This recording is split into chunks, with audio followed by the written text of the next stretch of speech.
الحمد للہ رب العالمین، الصلاۃ والسلام علی خاتم النبیین وعلی آلہ وصحبہ اجمعین، اما بعد فاعوذ باللہ من الشیطان الرجیم، بسم اللہ الرحمن الرحیم۔ قال اللہ تعالی فی سورۃ الاعراف: قل امر ربی بالقسط وَأَقِيمُوا وُجُوهَكُمْ عِنْدَ كُلِّ مَسْجِدٍ وَادْعُوهُ مُخْلِصِينَ لَهُ الدِّينَ كَمَا بَدَأَكُمْ تَعُودُونَ۔ ترجمہ: کہہ دو کہ میرے پروردگار نے تو انصاف کرنے کا حکم دیا ہے، اور یہ کہ ہر نماز کے وقت سیدھا قبلے کی طرف رخ کیا کرو، خاص اسی کی عبادت کرو اور اسی کو پکارو۔ اس نے جس طرح تم کو ابتدا میں پیدا کیا تھا، اسی طرح تم پھر پیدا ہوگے۔ پچھلی آیت میں ہم نے پڑھا کہ اللہ سبحانہ و تعالی نے فرمایا کہ اللہ سبحانہ و تعالی کبھی کوئی بے حیائی کے کام کرنے کا ہرگز حکم نہیں دیتا، اور اللہ سبحانہ و تعالی آج کی آیت میں ارشاد فرما رہے ہیں کہ اللہ سبحانہ و تعالی نے جو حکم دیا ہے وہ تو انصاف کرنے کا ہی حکم دیا ہے۔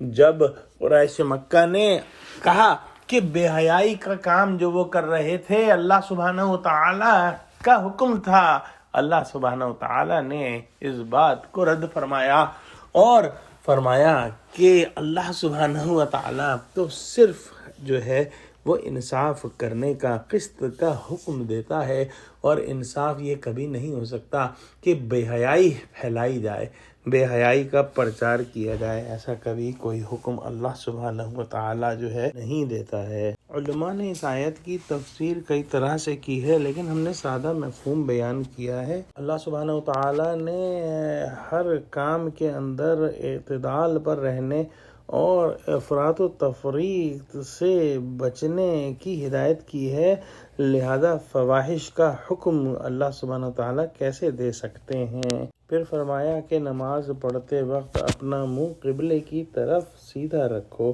مگر دوسرے بعض مفسرین نے یہ مطلب لیا ہے کہ خدا کی عبادت کی طرف ہمیشہ استقامت کے ساتھ دل سے متوجہ رہو۔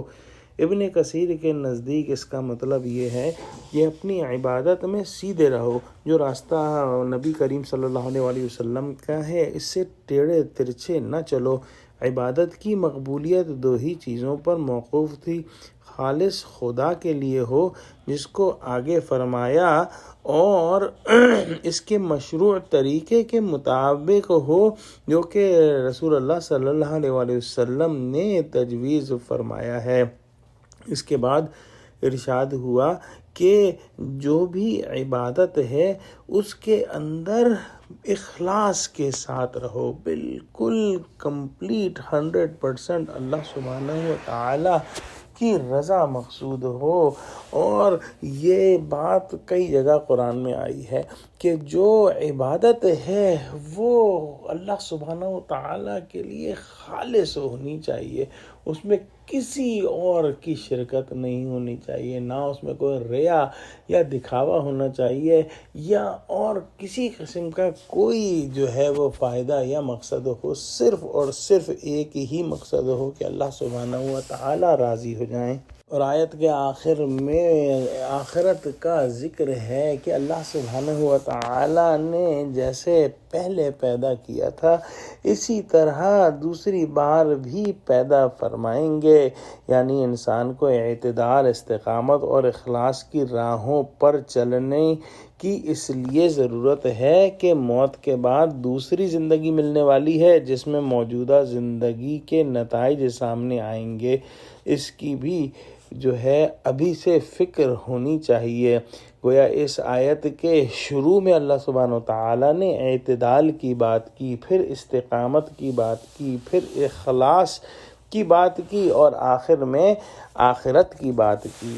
دعا کرتے ہیں کہ اللہ سبحانہ و تعالی ہم کو قرآن کا فہم عطا فرما اور ہم کو سچوں سے جوڑے، آمین۔ وآخر دعوانا الحمدللہ رب العالمین۔ السلام علیکم۔